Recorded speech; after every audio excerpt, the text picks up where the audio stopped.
The Jeep brand is known for several things. Off-road ability, a boxy design, those are just some of the traits. Now, one thing the company is not known for is fuel efficiency. And they pretty much realized that back in 2007 when they really needed to give us a vehicle that was fuel efficient. Hence why they introduced this. This is a Jeep Compass. Now what you're looking at is actually a 2013 Jeep Compass Sport. This vehicle comes in 3 trims. There's the Sport, the Latitude, and the Limited. I've got the entry-level Sport.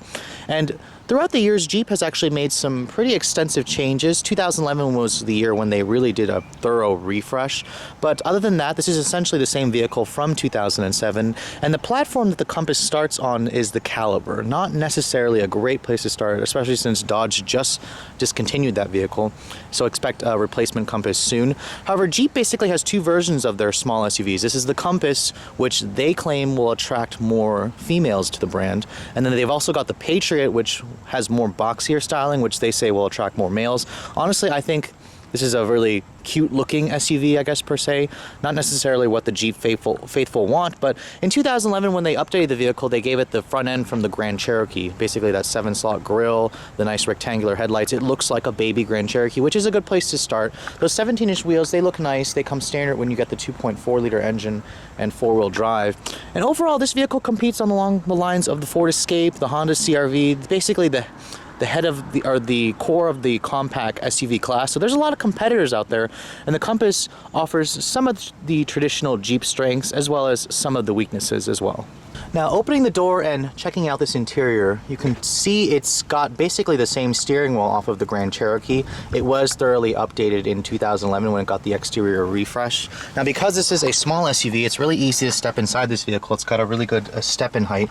And now, looking at the interior, you can see the overall design, if you guys have been in the Compass, actually hasn't really changed. Now, shutting the door, the window is automatic down only for the driver's side. Everything else is not one touch. Now, looking at the key for the vehicle, here's the key. It's basically just Jeep's old key. They haven't changed it. There's no push-button start available on this vehicle like on the Grand Cherokee. The gauges, honestly, to me, they look a little bit plain. Higher trims will have like a chrome ring around the speedometer and the tachometer, but this looks really plain to me. And then, of course, what you're hearing is the 2.4-liter 4-cylinder engine, which is an older engine. It's not the same Tiger Shark engine in the Dodge Dart. Now, even though Jeep did update this interior, in terms of its materials and the class, it basically still lags behind them. The dashboard is hard touch plastic everywhere, although the graining feels pleasing, and there's a decent storage option right here, and a pretty small glove box, but at least the lid is damped. Pretty old looking radio head unit. You will not find Chrysler's Uconnect touchscreen in this vehicle yet. Expect that on the next generation. This steering wheel is a good place to start. It's basically the same one off the Grand Cherokee. It's not leather wrapped, and there's no steering wheel audio switches behind it, but you have your cruise control, your trip computer controls.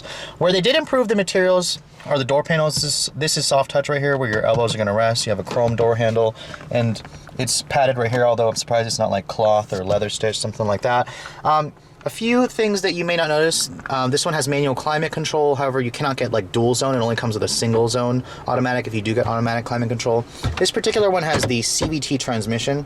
Not necessarily the best place to start, but for 2014, Jeep actually replaced this transmission with a traditional 6-speed automatic. So I'll be curious to see how that drives compared to the CVT. This particular one does have the Freedom Drive 1 for all-wheel drive system. Jeep calls it 4-wheel drive, but it's basically an all-wheel drive system that locks. If you get the Freedom Drive 2, it'll actually have a low-range transfer case. Overall, compared to the competition, this interior feels a little bit cramped to me. It also doesn't offer the best visibility. This pillar's pretty thick, the mirrors are really small, there's no integrated blind spot mirror, and there's no driver assistance tech in this vehicle.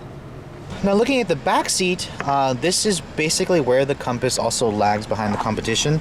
The seat itself is pretty low to the ground, honestly. You don't get much thigh support. The legroom here is good, the foot space is good. However, there's basically no space for a middle passenger here as the cup holders take up space.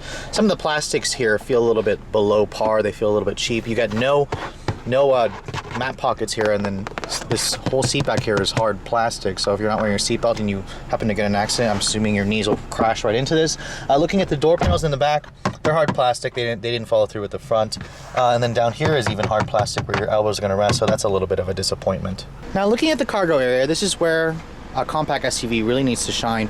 Jeep offers about 25 cubic feet of space with the seats up, flip them down, you'll get about 62 cubic feet, about norm for the class, a little bit more than some competitors, but less than like the mainstream ones like the Ford Escape. Don't expect to find like a power tailgate available either. You can't get that on this vehicle yet.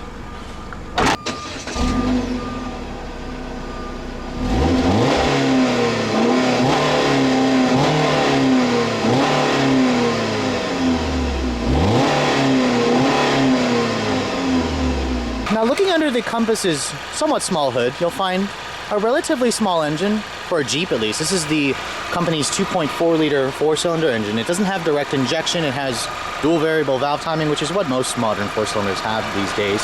The numbers are 172 horsepower and 168 pound-feet of torque, mated to either front-wheel drive or your choice of Freedom 1 all-wheel drive or Freedom 2 4-wheel drive.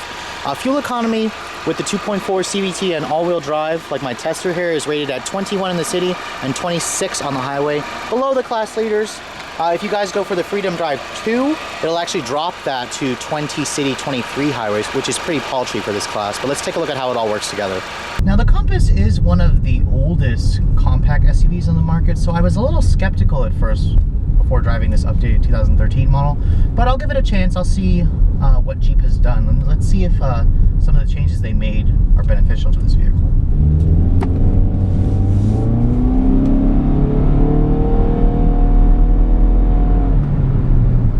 And in typical CVT fashion, this car basically moans and groans every time you get near the throttle, and it's definitely a pretty noisy experience from behind the wheel.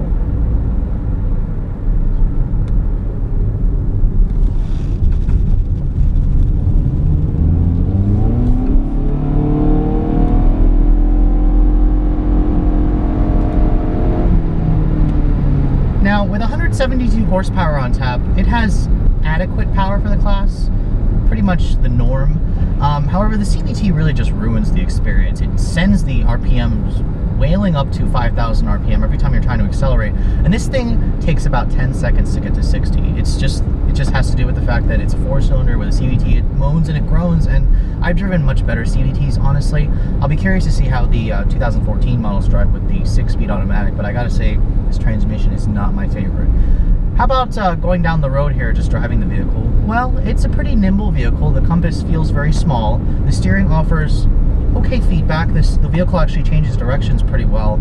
The ride quality is pretty floaty, so if you guys are looking for a soft ride, the Jeep offers it. The one thing I'm noticing that I don't like is the driving position. The seat doesn't adjust up and down, and the steering wheel doesn't telescope, and it's just a very awkward and uncomfortable driving position for me. I'm 5'7". Now when you go around this corner here, the Compass feels a little bit top heavy, but most SUVs do, so this isn't exactly a sporty ride. It just doesn't really feel like a Jeep to me. It feels like a Caliber, honestly. It just feels like a taller Caliber to me. Now, the Compass does offer a simulated manual mode which will simulate some gears, so let's see how that feels.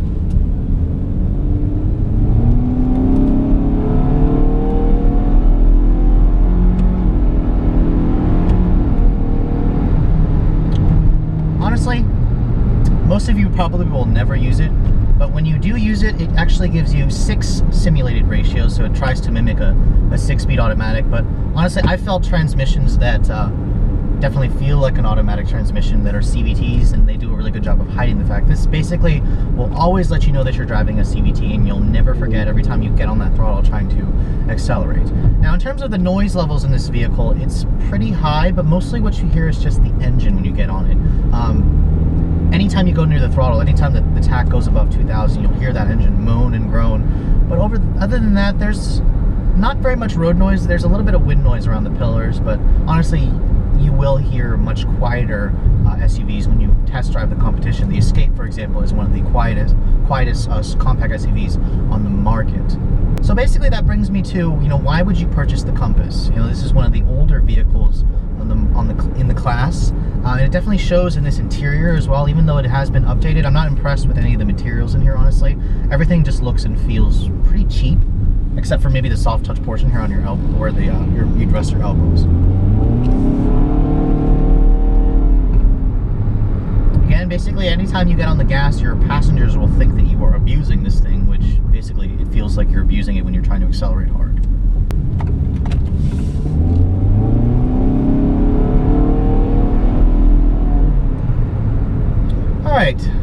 brings me to the conclusion of my review.